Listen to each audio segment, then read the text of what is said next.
Ma mère a renversé du vin sur ma tête à Thanksgiving, me traitant de déception sans valeur. Mon père a ri. Enfin, quelqu'un t'a remis à ta place, a ajouté ma sœur. Tu mérites ce retour à la réalité, a-t-elle dit. Ma tante Patricia a filmé le tout. Ça va sur les réseaux sociaux, a-t-elle annoncé. Elles ont trouvé humiliant de me faire passer pour une idiote jusqu'à ce que je les coupe financièrement le lendemain. Ma vengeance leur a fait payer. Je tremble encore en écrivant ceci, mais j'ai besoin de raconter cette histoire. Ce qui s'est passé au dîner de Thanksgiving il y a 3 jours a tout changé, et honnêtement, je suis fier de la façon dont j'ai géré la situation. Excusez le long message, mais le contexte est important ici. Je m'appelle Sophia, j'ai 28 ans, je suis une femme, et je travaille comme directrice régionale pour une entreprise technologique de taille moyenne. Je me suis démené pendant les 6 dernières années, travaillant 60 heures par semaine, voyageant constamment, et gravissant les échelons de l'entreprise. L'année dernière, j'ai enfin été promu pour superviser 3 départements dans 2 États. L'augmentation de salaire a été significative, je suis passé de 65 000 $ à 120 000 $, plus des bonus. Ma famille a toujours été compliquée. Ma mère, Linda, 52 ans, femme, a cette étrange habitude de me comparer constamment à ma sœur, Luna, 25 ans, femme. Luna est l'enfant chéri. Elle est mariée à son amour de lycée, Mike, a 2 enfants adorables, et travaille à temps partiel comme hygiéniste dentaire. Ne vous méprenez pas, j'aime Luna, et ses choix de vie sont parfaitement valables, mais maman agit comme si Luna était la seule à avoir réussi. Mon père, Robert, 54 ans, homme, est un homme passif qui travaille dans la construction et est généralement d'accord avec tout ce que maman dit pour préserver la paix. Ma tante Patricia, 49 ans, femme, est la sœur cadette de maman, qui vit avec son petit ami et travaille dans le commerce de détail. Elle a toujours été la commère de la famille et une accro aux réseaux sociaux. Voici le problème, je soutiens financièrement ma mère depuis 3 ans. Lorsque papa s'est blessé sur un chantier de construction et n'a pas pu travailler pendant 8 mois, leurs économies ont rapidement disparu. Le travail de maman à l'épicerie locale couvre à peine les courses, sans parler de leur hypothèque. J'ai donc pris les choses en main. Je lui envoie 1500 $ par mois. De plus, j'ai payé la kinésithérapie de papa, 8 000 $, couvert les frais de mariage de Luna, 12 000 $, et j'ai même acheté une voiture d'occasion à maman le Noël dernier, 15 000 $, lorsque la sienne est tombée en panne. Je n'en ai jamais fait un grand plat. Je pensais que c'est ce que fait la famille, vous aider quand vous le pouvez. Mais rétrospectivement, je me suis rendu compte qu'elles ont toutes commencé à le tenir pour acquis. Maman mentionnait sans ménagement avoir besoin d'argent pour ceci ou cela, et je le transférais sans hésitation. J'étais le distributeur automatique de la famille, mais aussi, d'une certaine manière, la déception de la famille. Pour cette fête de Thanksgiving, j'étais réellement enthousiaste. Je venais de conclure un gros contrat au travail qui allait me rapporter un bonus de 25 000 $, et je pensais surprendre la famille avec des vacances ou quelque chose de gentil pour Noël. J'ai apporté du vin coûteux, des fleurs pour maman, et des cadeaux pour les enfants de Luna. Le dîner a commencé assez normalement. Nous étions tous assis autour de la table de la salle à manger de maman, moi, maman, papa, Luna, Mike, leurs enfants, qui regardaient des tablettes dans le salon, et tante Patricia. La conversation était typique des conversations familiales jusqu'à ce que maman commence sa routine habituelle. Luna, raconte à Sophia le match de foot de petit Tommy, a dit maman avec un sourire fier. Luna s'est illuminée, parlant du premier but de son fils de 6 ans, et j'étais sincèrement heureuse pour elle. Mais ensuite, maman a dû ajouter, c'est tellement merveilleux d'avoir une fille qui donne la priorité à la famille. Certaines personnes sont tellement prises dans leur carrière qu'elles oublient ce qui compte vraiment. J'ai senti une douleur familière, mais je l'ai laissé passer. Ce n'était rien de nouveau. Puis tante Patricia a ajouté, Sophia, es-tu toujours célibataire? J'ai vu que la fille de ma collègue vient de se fiancer. Elle n'a que 26 ans. Sa mère est aux anges. Je me concentre sur ma carrière en ce moment, ai-je répondu diplomatiquement. Papa a ri. Carrière, carrière, carrière. C'est tout ce dont tu parles. À ton âge, j'étais déjà marié, avec une maison et un enfant en route. Les temps ont changé, papa, ai-je dit, essayant de garder ma voix calme. Changé, ou es-tu simplement trop difficile, a ajouté maman. Luna a réussi à trouver un bon homme et à se construire une vraie vie. Peut-être que tu te survalues avec toutes ces histoires de femmes carrières. J'ai pris une profonde inspiration. Maman, je suis heureuse de ma vie. Je travaille dur, j'ai du succès, et j'aide cette famille. Aide cette famille. La voix de maman s'est aiguisée. Chérie, envoyer de l'argent ne fait pas de toi un membre de la famille. Être présente, oui. Quand est-ce que tu es venu pour le dernier match de Tommy ou que tu as aidé Luna avec les enfants? Tu penses que nous jeter de l'argent nous compense pour ton absence? La pièce est devenue silencieuse, sauf les enfants qui riaient à leur tablette dans la pièce voisine. J'ai senti ma poitrine se serrer. Je travaille 60 heures par semaine et je voyage constamment. Je t'envoie 1500 dollars par mois, maman. Je paie le mariage de Luna, les factures médicales de papa, ta voiture. Voilà. Maman a claqué sa main sur la table. Tu penses que l'argent te rend meilleur que nous? Tu penses que nous devrions être reconnaissantes de ta charité? Ce n'est pas ce que je voulais dire. Tu sais quel est ton problème, Sophia? Maman s'est levée, le visage rouge. Tu es égoïste. Tu te caches derrière ton travail et ton argent parce que tu as peur des vraies relations. Tu as 28 ans, pas de mari, pas d'enfant, pas de vrais amis que nous voyons jamais. Que du travail, travail, travail, et tu agis comme si ça te rendait spécial. Luna avait l'air mal à l'aise. Maman, peut-être devrions-nous? Non, Luna. Quelqu'un doit lui dire la vérité. Maman a pris son verre à vin, qui était encore à moitié plein du pinot noir coûteux que j'avais apporté. Sophia, tu es une déception sans valeur. Tu te soucies plus de ta précieuse carrière que de ta propre famille. Tu vas finir seule, et franchement, tu le mérites. Et puis elle a lancé le vin. Le vin rouge m'a frappé en plein visage et a éclaboussé mon pull blanc et mes cheveux. J'ai sursauté, choqué et trempé. Le liquide était froid, et je pouvais le goûter dans ma bouche. Papa a commencé à rire, vraiment à rire. Enfin, quelqu'un t'a remis à ta place, a-t-il dit. La bouche de Luna était grande ouverte, mais elle n'a rien dit pour me défendre. Au lieu de cela, elle a murmuré, tu mérites un peu ce retour à la réalité, Sophia. Mais le pire? Tante Patricia a immédiatement sorti son téléphone et a commencé à me filmer, assise là, le vin qui coulait sur mon visage, ayant l'air absolument humilié. Ça va certainement sur les réseaux sociaux, a-t-elle annoncé avec joie. C'est trop bien pour ne pas être partagé. Je suis restée assise là pendant ce qui m'a semblé une éternité, mais qui n'a probablement duré que 30 secondes, le vin qui coulait de mes cheveux sur mon pull ruiné. La pièce était silencieuse, sauf le téléphone de Patricia, qui filmait toujours, et les tablettes des enfants en arrière-plan. Enfin, je me suis levé. Ma voix était complètement calme lorsque j'ai dit, je vais aller me nettoyer, puis je pars. Maman a levé les yeux au ciel. Oh, voilà, le drame commence. Impossible de supporter un peu de vérité. Je suis allé aux toilettes, j'ai nettoyé le vin de mon visage du mieux que j'ai pu, et je me suis regardé dans le miroir. Mon reflet me regardait, réussi, indépendante, stable financièrement et j'ai réalisé quelque chose, j'en avais fini. Je suis retourné, j'ai pris mon sac à main, et je me suis dirigé vers la porte. Sophia, ne sois pas si bébé sur ce coup-là, m'a appelé papa derrière moi. Je me suis retourné et je les ai tous regardés. Je vous parlerai bientôt.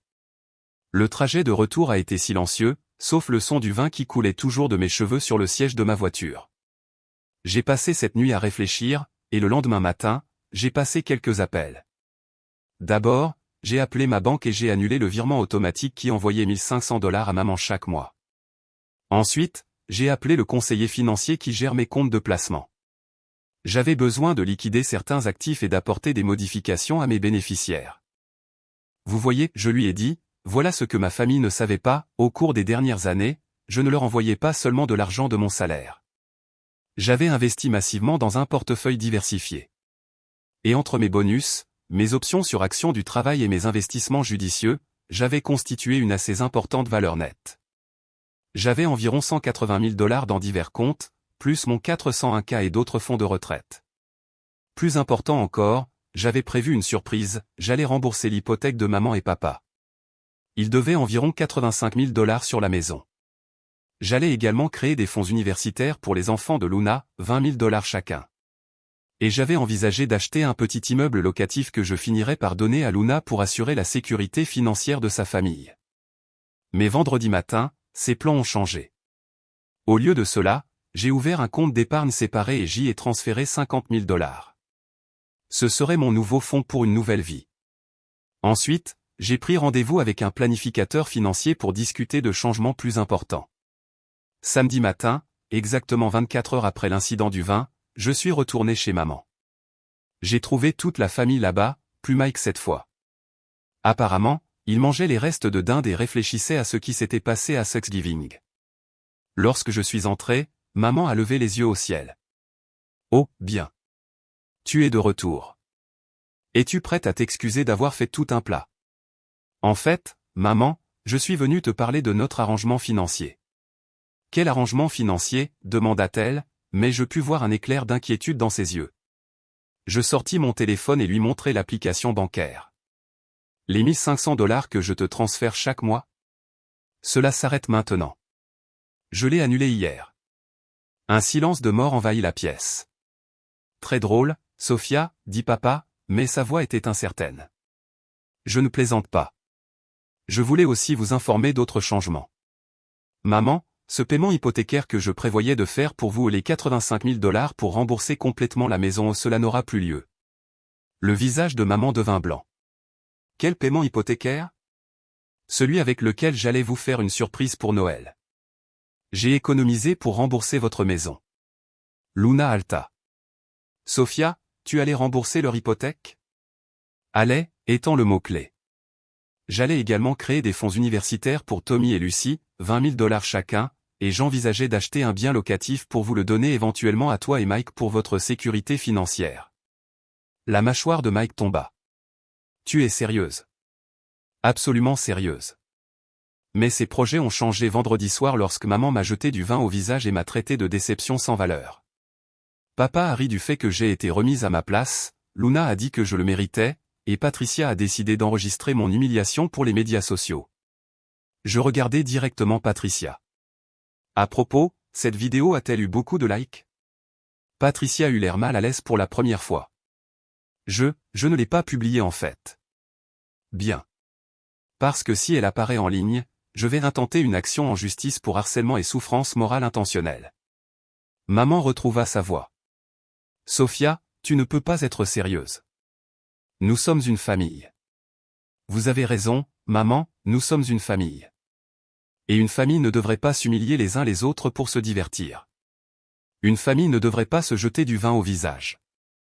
Et une famille ne devrait certainement pas enregistrer les pires moments des autres pour les partager avec le monde. Papa se leva. Attends une minute. Non, papa. C'est toi qui attends. As-tu une idée du montant d'argent que j'ai envoyé à cette famille au cours des 3 dernières années ? 63 000 $ de paiement mensuel seulement, plus le mariage, les factures médicales, la voiture, les réparations d'urgence, les cadeaux de Noël, les cadeaux d'anniversaire. On parle de plus de 100 000 $. Luna faisait des calculs dans sa tête, et je pus voir la réalisation la frapper. Et pas une seule fois, continuai-je, pas une seule fois, aucun d'entre vous ne m'a remercié. Au lieu de cela, j'ai été sermonné sur mes choix de vie, critiqué pour être célibataire, moqué pour avoir donné la priorité à ma carrière, et on m'a dit que je me souciais plus de l'argent que de la famille. Eh bien, vous savez quoi ? Peut-être que vous avez raison.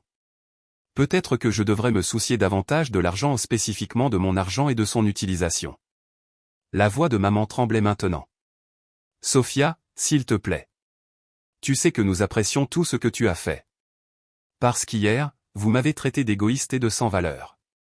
Vous avez dit que j'utilise l'argent pour me cacher des vraies relations. Vous avez dit que je mérite de finir seul. La pièce était complètement silencieuse, sauf les enfants qui jouaient dans la cour. Voici ce qui va se passer, dis-je. Je garde mon argent. Tout.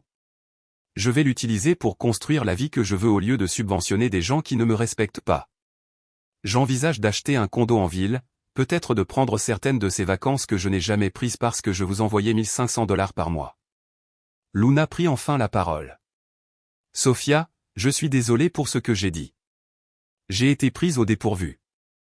Et ton premier instinct a été de prendre le parti de maman au lieu de défendre ta sœur à qui on vient de jeter du vin au visage ?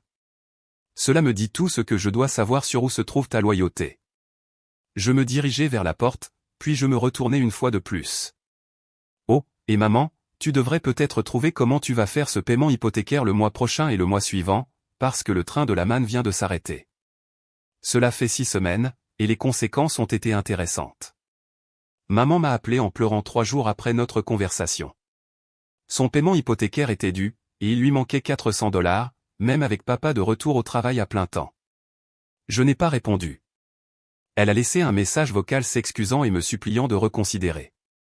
Je n'ai pas rappelé. Luna m'a envoyé un texto 2 semaines plus tard, disant que maman et papa parlaient de vendre la maison parce qu'ils ne pouvaient pas se permettre les paiements sans mon aide. Elle a demandé si nous pouvions trouver un arrangement pour le bien de la famille. J'ai répondu, la famille a déjà trouvé un arrangement lorsqu'elle a décidé que mon humiliation était un divertissement approprié. Patricia a essayé de m'ajouter sur Facebook avec un message sur le fait que les disputes familiales arrivent et que nous devrions passer à autre chose. Je l'ai bloqué. Papa s'est présenté à mon immeuble un mois après Thanksgiving. J'ai regardé de ma fenêtre pendant qu'il sonnait la sonnette à plusieurs reprises, mais je ne l'ai pas laissé monter. Il a laissé une note sous le pare-brise de ma voiture en disant qu'il était désolé et que maman était juste stressée par l'argent et n'avait pas voulu dire ce qu'elle a dit. Trop peu, trop tard. Mais voici la meilleure partie, vous vous souvenez de ce bonus de $25 000 qui m'enthousiasmait? Il est arrivé il y a 2 semaines. Combiné à l'argent que je n'envoyais plus à maman, j'avais assez pour un acompte sur un magnifique condo de 2 chambres en ville. Je signe le mois prochain. J'ai également utilisé une partie de mes économies pour réserver un voyage en Italie pour Noël, quelque chose que j'avais toujours voulu faire mais que je n'avais jamais pensé pouvoir me permettre parce que je soutenais ma famille. Et vous savez quoi? Je sors avec quelqu'un maintenant. Il s'appelle David. C'est un ingénieur en logiciel. Je l'ai rencontré par le travail, et il est gentil, drôle, et me traite avec respect.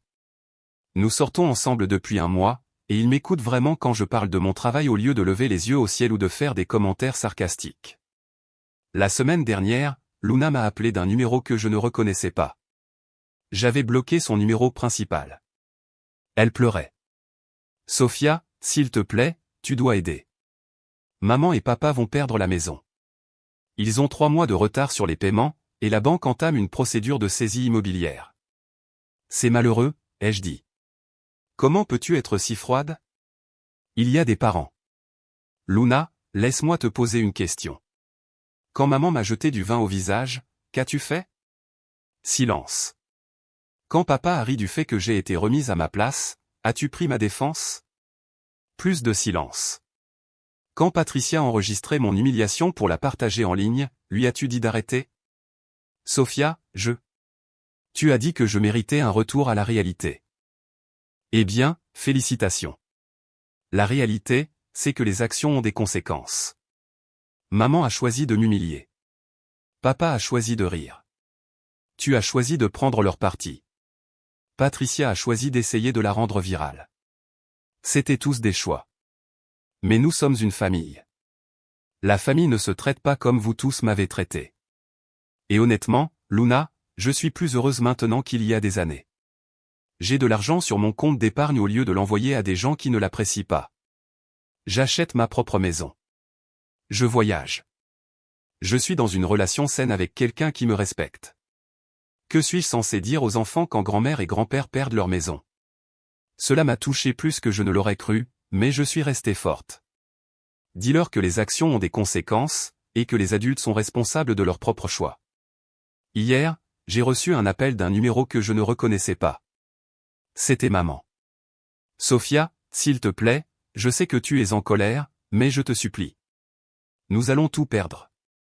Pour la première fois depuis des mois, j'ai ressenti autre chose que de la colère, mais ce n'était pas de la sympathie. C'était de la clarté. Maman, je veux que tu m'écoutes très attentivement. Au cours des 3 dernières années, j'ai donné à cette famille plus de $100 000. Je l'ai fait parce que je vous aimais, que je voulais vous aider. Et en retour, vous m'avez traité d'égoïste, de sans valeur et de déception. Vous m'avez jeté du vin au visage pour m'humilier devant toute la famille.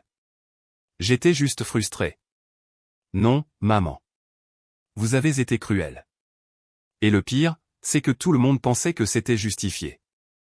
Papa a ri. Luna a été d'accord. Patricia voulait la mettre en ligne. Ce n'est pas de la frustration. C'est de la cruauté. Je ferai tout pour réparer ça. Je m'excuserai publiquement. Maman, il est trop tard pour les excuses. Le mal est fait. Mais je veux que tu comprennes quelque chose, je ne fais pas ça pour te punir. Je fais ça pour me protéger. Pour la première fois de ma vie d'adulte, je donne la priorité à mes propres besoins, et c'est incroyable. Elle pleurait maintenant. Que veux-tu que je fasse? Je veux que tu trouves une solution comme des millions d'autres personnes le font sans compter sur ta fille pour subventionner ton style de vie. Trouve un deuxième emploi. Réduis tes dépenses. Déménage dans un endroit moins cher. Fais ce que les adultes font lorsqu'ils ne peuvent pas payer leurs factures. Sophia, s'il te plaît. Maman, je t'aime, mais je ne t'aime pas beaucoup en ce moment. Et jusqu'à ce que tu puisses comprendre pourquoi ce que tu as fait était mal, vraiment le comprendre, pas seulement t'excuser parce que tu as besoin d'argent, nous n'avons plus rien à nous dire. J'ai raccroché et j'ai bloqué ce numéro aussi. Aujourd'hui, cela fait exactement 2 mois depuis Thanksgiving, et j'écris ceci depuis mon nouveau condo. J'y ai emménagé le week-end dernier, et c'est absolument parfait, fenêtre du sol au plafond, plancher de bois franc, un îlot de cuisine dont je rêvais depuis des années. David m'a aidé à déménager, et nous avons inauguré l'endroit en cuisinant ensemble et en buvant du vin sur mon balcon donnant sur la ville. Mon voyage en Italie est réservé pour la semaine prochaine, 10 jours en Toscane, séjour dans de véritables villas et repas dans des restaurants que je ne pouvais jamais me permettre lorsque j'envoyais $1 500 par mois à maman. Le travail se passe incroyablement bien. Mon patron m'a dit hier que je suis considéré pour un poste de directrice qui s'accompagnerait d'une autre augmentation de salaire importante. Il s'avère que lorsque vous n'êtes pas constamment stressé par les drames familiaux et les obligations financières, vous travaillez mieux. Qui l'eût cru? J'ai aussi commencé une thérapie, ce qui a été révélateur. Ma thérapeute m'a aidé à comprendre que ce qui s'est passé à Thanksgiving n'était pas un incident isolé. C'était le résultat d'années de manipulation émotionnelle et d'exploitation financière. J'étais tellement occupé à essayer d'être la bonne fille que j'avais oublié de me demander si elles étaient de bons membres de la famille pour moi. La réponse, évidemment, était non. J'ai appris par un ami commun que maman et papa ont fini par vendre la maison et emménager dans un petit appartement de l'autre côté de la ville. Luna et Mike ont dû contracter un prêt pour couvrir certaines de leurs dépenses, ce qui a apparemment causé des tensions dans leur mariage. Patricia me parle en mal sur tous les médias sociaux, mais comme je l'ai bloqué ainsi que la plupart de nos amis communs de la famille, cela ne me touche pas. Et vous savez quoi? Je ne me sens pas coupable. Je me sens libre. Ce matin, David et moi prenions un café sur mon balcon, planifiant un week-end à la montagne. Il m'a regardé et m'a dit, « Tu sembles tellement plus heureuse que lorsque je t'ai rencontrée. Plus détendue. » Il a raison. Je suis plus heureuse. Je ne marche plus sur des œufs, inquiète de la prochaine crise familiale que je devrais résoudre avec mon chéquier. Je n'écoute plus les commentaires agressifs passifs sur mes choix de vie. Je ne suis plus utilisé comme un distributeur automatique de billets tout en étant critiqué pour me soucier de l'argent. Je vis simplement ma vie pour moi, pour la première fois depuis des années. Certaines personnes pourraient lire ceci et penser que je suis sans cœur. Que je devrais pardonner à ma famille et les aider à surmonter leurs difficultés financières. À ces personnes, je dis, vous n'avez jamais été humilié par des gens que vous aimez alors qu'ils riaient de votre douleur. Je ne les ai pas reniés parce qu'elles avaient besoin d'argent, je les ai reniés parce qu'elles m'ont traité comme des ordures pendant que je les aidais. Il y a une différence entre être un membre de famille en difficulté et être un membre de famille abusif. Ma mère a choisi de me jeter du vin au visage et de me traiter de sans valeur. Mon père a choisi de rire. Ma sœur a choisi d'être d'accord. Ma tante a choisi d'essayer de m'humilier davantage en enregistrant la scène. Ce sont tous des choix qu'elles ont faits. Je fais simplement mes propres choix maintenant. Et honnêtement, c'est la meilleure décision que j'ai jamais prise. 4 mois après avoir emménagé dans mon condo, il s'est passé quelque chose auquel je ne m'attendais pas. Je passais un paisible samedi matin, lisant sur mon balcon avec un café, lorsque le concierge de mon immeuble a appelé. Mademoiselle Johnson, il y a une femme qui souhaite vous voir. Elle dit qu'elle est votre sœur, Luna. Mon cœur s'est arrêté. Luna n'était jamais venue à mon nouvel endroit. J'avais délibérément omis de donner ma nouvelle adresse à ma famille. Dites-lui que je ne suis pas disponible, ai-je dit immédiatement. Elle a 2 jeunes enfants avec elle, madame. Et elle pleure beaucoup. Zut, ai-je marmonné. Tommy et Lucie ne méritaient pas d'être pris au milieu de ce gâchis. Faites-la monter, ai-je dit à contre-cœur. 5 minutes plus tard, Luna se tenait à ma porte, tenant Lucie, qui avait maintenant 3 ans, tandis que Tommy, 6 ans, se tenait à côté d'elle. Les 2 enfants semblaient confus et fatigués. Luna avait l'air terrible, des cernes sous les yeux, les cheveux attachés en un chignon désordonné, vêtue d'un vieux sweatshirt et d'un jean. « Avant que vous ne claquiez la porte, a dit Luna rapidement, veuillez juste me laisser dire ce que je suis venu dire. Les enfants ont faim, et nous avons roulé en voiture pendant 2 heures pour trouver le courage de venir ici. Je me suis écarté et les ai laissés entrer. Lucie s'est immédiatement animée, voyant mes grandes fenêtres, et a couru pour regarder la vue sur la ville. Tommy était plus calme, restant près de Luna. « Bel endroit, a dit Luna doucement, regardant autour d'elle. « C'est magnifique, Sophia. »« Qu'est-ce que tu veux, Luna ?» Elle a pris une respiration hésitante. « Je suis venu m'excuser. »« Vraiment ?» ?»« S'excuser. Pas parce que je veux de l'argent ou de l'aide, mais parce que j'ai réfléchi à ce qui s'est passé pendant des mois, et je comprends enfin à quel point j'avais tort. J'ai croisé les bras mais je n'ai rien dit. Mike et moi avons suivi une thérapie de couple, a-t-elle poursuivi. Le stress financier lié à l'aide apportée à maman et papa a failli nous séparer. Lors d'une de nos séances, le thérapeute m'a demandé de décrire ce qui s'était passé à Thanksgiving de votre point de vue, de me mettre vraiment à votre place. Elle s'est mise à pleurer. Sophia, quand j'ai imaginé quelqu'un me jetant du vin au visage et ma famille riant, j'ai littéralement vomi dans le bureau du thérapeute. L'idée que Mike rit pendant que quelqu'un m'humiliait m'a rendu physiquement malade. Je me suis légèrement adouci mais je suis resté sur mes gardes. Luna, non, laisse-moi finir, a-t-elle insisté. J'ai réalisé que c'est exactement ce que nous t'avons fait. Tu soutenais toute notre famille depuis des années, sans jamais rien demander en retour, sans jamais nous faire sentir mal d'avoir besoin d'aide.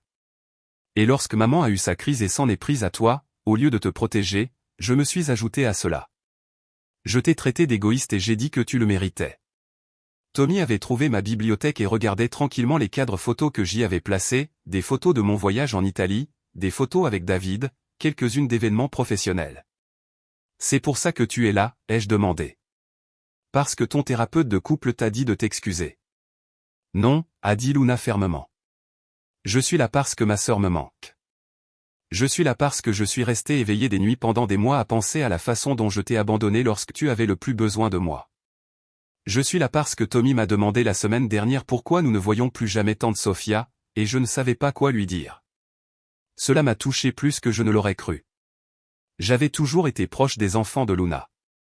La vérité, Sophia, c'est que te perdre a été la chose la plus difficile de tout cela. Plus difficile que papa qui fait des heures supplémentaires.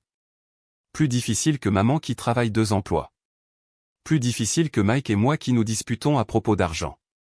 J'ai perdu ma sœur, et c'était de ma faute. Lucie avait découvert mon balcon et pressait son visage contre la porte vitrée.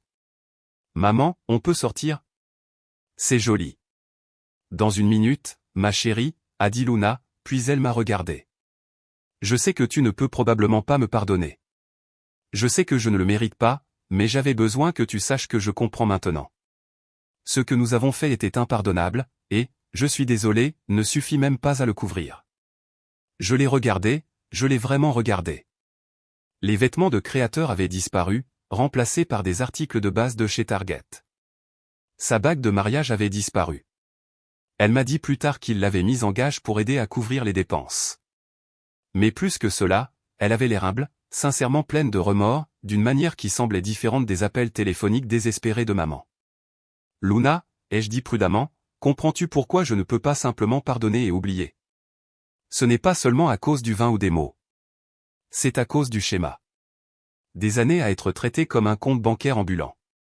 Je sais, a-t-elle chuchoté. Et je ne demande pas pardon. Je ne demande pas d'argent. Je voulais juste que tu saches que je le vois maintenant. Je vois comment nous t'avons traité, et j'ai honte. Tommy, qui avait écouté tranquillement, a soudainement pris la parole. Tante Sophia, maman pleure beaucoup maintenant. Elle dit qu'elle te manque. Mon cœur s'est serré. Viens ici, mon pote. Il a couru et m'a serré fort dans ses bras. Lucie, ne voulant pas être laissée de côté, a abandonné le balcon et s'est jointe à la bise. Moi aussi, tu m'as manqué, leur ai-je dit honnêtement. Tu es encore en colère contre maman, a demandé Lucie de sa petite voix. J'ai regardé Luna par-dessus leur tête. Tante Sophia et maman se sont beaucoup disputées, ma chérie. Parfois, les adultes ont besoin de temps pour arranger les choses. Comme quand Tommy casse mes jouets et doit dire désolé, a expliqué Luna. Luna et moi avons parlé pendant une autre heure pendant que les enfants jouaient avec certains de mes livres et regardaient par les fenêtres. Elle m'en a dit plus sur leur situation, comment le stress financier avait presque détruit son mariage, comment elle avait dû prendre des quarts supplémentaires au cabinet dentaire, comment Mike avait commencé à conduire pour Uber le week-end. Mais elle m'a aussi parlé des bons changements, comment ils avaient appris à vivre selon leurs moyens, comment ils avaient découvert qu'ils n'avaient pas besoin de toutes les choses qu'ils pensaient avoir besoin, comment leur mariage était devenu plus fort une fois qu'ils avaient réglé les problèmes d'argent. On va bien maintenant, a-t-elle dit. Vraiment bien. C'était difficile, mais on a trouvé une solution. Et honnêtement, on est plus heureux à certains égards. On apprécie davantage ce que l'on a. Lorsqu'il se préparait à partir, Luna s'est tournée vers moi une dernière fois. Sophia, puis-je te demander quelque chose? Es-tu heureuse, vraiment heureuse? J'y ai réfléchi. Oui, ai-je dit honnêtement. Je le suis vraiment. Bien, a-t-elle dit, et je pouvais dire qu'elle le pensait sincèrement. Tu mérites d'être heureuse. Tu l'as toujours mérité. Après leur départ, je suis restée assise sur mon balcon pendant longtemps, à réfléchir. Je n'étais pas prête à reconstruire une relation avec Luna pour le moment, mais quelque chose avait changé. Pour la première fois depuis Thanksgiving, j'avais l'impression qu'une guérison éventuelle serait peut-être possible. 7 mois plus tard, j'ai reçu un SMS de Luna, Tommy a son premier récital de piano jeudi prochain à 19 h à l'école élémentaire Lincoln. Je sais que tu es probablement occupé, mais il a demandé si tante Sophia pourrait venir. Sans pression, mais tu es la bienvenue si tu veux. J'ai regardé le SMS pendant longtemps. David m'a trouvé sur le canapé, tenant mon téléphone. Tout va bien, m'a-t-il demandé. Je lui ai montré le message. David et moi avions longuement discuté de ma situation familiale. Il avait été incroyablement compréhensif, ne m'ayant jamais poussé à me réconcilier mais m'écoutant toujours lorsque j'avais besoin de traiter mes sentiments. Qu'est-ce que tu veux faire, m'a-t-il demandé. Je ne sais pas. Une partie de moi veut y aller, mais j'ai peur que ce soit un piège. Comme s'ils allaient utiliser les enfants pour me culpabiliser et me réconcilier avec maman et papa. Qu'est-ce que ton instinct te dit? J'ai pensé à la visite de Luna des mois plus tôt, les remords sincères, la façon dont elle avait spécifiquement dit qu'elle ne demandait ni argent ni pardon. Que Luna pourrait vraiment le penser cette fois-ci. Alors peut-être que c'est ta réponse. Jeudi soir, je me suis retrouvée assise dans un auditorium d'école élémentaire, regardant mon neveu de 6 ans jouer, à la Clairefontaine, sur un petit piano. Il était si fier, rayonnant devant le public lorsqu'il a terminé. Luna et Mike étaient assis quelques rangées devant moi. J'étais arrivé délibérément en retard et m'étais assise au fond, ne voulant pas créer de drame. Mais lorsque Tommy a terminé sa chanson, il m'a repéré, et tout son visage s'est illuminé. Tante Sophia, tu es venue. Tu m'as entendu jouer? Tu étais incroyable, mon pote. Je suis tellement fier de toi. Luna s'est approchée prudemment. Sophia, merci d'être venue. Cela signifie tout pour lui. Il est talentueux, ai-je dit, le pensant sincèrement. Écoute, a dit Luna doucement, une partie de la famille va prendre une glace après ça. Tu es la bienvenue pour te joindre à nous, mais je comprends si tu ne veux pas, qui est, une partie de la famille, ai-je demandé. Juste moi, Mike et les enfants. Maman et papa, ils ne sont pas invités. Je leur ai dit que c'était pour le récital de Tommy, pas pour une réunion de famille. J'étais impressionné que Luna ait fixé cette limite. D'accord, ai-je dit, je peux prendre une glace. Assise dans ce glacier lumineux et gai, regardant Tommy et Lucie se disputer pour savoir si le chocolat ou la vanille était meilleur, j'ai ressenti quelque chose que je n'avais pas ressenti depuis près d'1 an, comme si j'appartenais quelque part. Luna et moi n'avons pas parlé du passé. Nous avons parlé des enfants, du travail, de choses normales de sœurs. Mike était amical mais respectueux, ne poussant pas plus loin que ce que je ne me sentais à l'aise. Lorsque nous partions, Luna m'a accompagné jusqu'à ma voiture. Sophia, je veux que tu saches que je n'essaie pas de me frayer un chemin dans ta vie pour que les choses redeviennent comme avant. Je comprends que ce n'est pas possible. Mais si tu veux un jour avoir une relation avec moi et les enfants, même si elle est différente, même si elle est plus petite, nous aimerions ça. J'aimerais ça aussi, ai-je admis, mais ça doit être juste nous. Pas maman, pas papa, pas Patricia. Je ne suis pas prête pour ça, et je ne le serai peut-être jamais. Je comprends, a dit Luna, et je respecte ça. C'était il y a 9 mois. Luna et moi prenons maintenant un café une fois par mois, et je vois les enfants toutes les quelques semaines. Ce n'est pas la relation que nous avions avant, mais elle est authentique d'une manière qu'elle ne l'a jamais été auparavant. Luna ne m'a jamais demandé d'argent ni évoqué la situation de nos parents. Elle n'a jamais essayé de me culpabiliser pour que je me réconcilie avec le reste de la famille. Elle respecte complètement mes limites. Les enfants s'épanouissent. Tommy continue de jouer du piano, et Lucie a commencé des cours de danse. Luna et Mike semblent sincèrement heureux ensemble. Leur mariage a survécu à la crise et en est sorti plus fort. Quant à maman, papa et Patricia, j'ai appris par des amis communs qu'ils se sont adaptés à leur nouvelle réalité. Maman travaille toujours 2 emplois mais semble gérer. Le travail de construction de papa est stable. Ils ont considérablement réduit leur style de vie, mais ils arrivent à s'en sortir. Patricia a apparemment traversé une phase où elle me calomniait sur les réseaux sociaux, mais cela s'est retourné contre elle lorsque plusieurs personnes l'ont critiquée pour son rôle dans l'incident du vin. Elle s'est depuis calmée. Je me demande parfois si maman et papa ont appris quelque chose de cette expérience, mais honnêtement, cela n'a plus d'importance. Je ne suis pas responsable de leur croissance ni de leurs regrets. Je suis seulement responsable de ma propre vie et de mon propre bonheur. Aujourd'hui marque exactement 1 an après l'incident du vin. David et moi sommes fiancés maintenant. Il m'a demandé en mariage le mois dernier lors d'un week-end dans la Napa Valley. Nous prévoyons un petit mariage au printemps prochain. Et oui, Luna et les enfants seront invités. Maman, papa et Patricia ne le seront pas. Ma carrière continue de s'épanouir.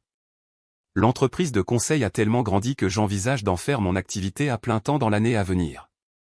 J'ai économisé assez d'argent pour payer mon condo en espèces, éliminant complètement mon hypothèque, et je regarde des propriétés d'investissement. Plus important encore, j'ai appris à m'apprécier moi-même. J'ai appris que l'amour ne devrait pas avoir de prix, et que la famille ne devrait pas être une voie à sens unique d'obligations financières. J'aide toujours les gens qui me sont chers lorsqu'ils en ont besoin. J'ai récemment prêté de l'argent à un ami pour des réparations de voitures, et je fais régulièrement des dons aux causes auxquelles je crois. Mais je le fais parce que je le veux, pas parce que je me sens obligé ou coupable. La différence est profonde. Luna m'a envoyé un SMS ce matin, il y a 1 an jour pour jour, c'était le pire jour de l'histoire de notre famille. Je suis désolé qu'il ait fallu te perdre pour que je comprenne à quel point tu es précieuse. Merci de m'avoir donné une seconde chance d'être ta sœur. J'ai répondu, merci de l'avoir mérité. Parfois, la meilleure revanche est vraiment de bien vivre. Mais parfois, si vous êtes très chanceux, il s'agit aussi de retrouver votre chemin vers les personnes qui comptent vraiment, à vos propres conditions. Ma famille m'a humilié à Thanksgiving, alors j'ai arrêté de les soutenir financièrement. Ils ont perdu leur maison. J'ai acheté un condo et j'ai trouvé le bonheur. J'ai fini par me réconcilier avec ma sœur, qui a vraiment changé, mais j'ai gardé mes distances avec les membres toxiques de ma famille. Actuellement fiancé et épanoui.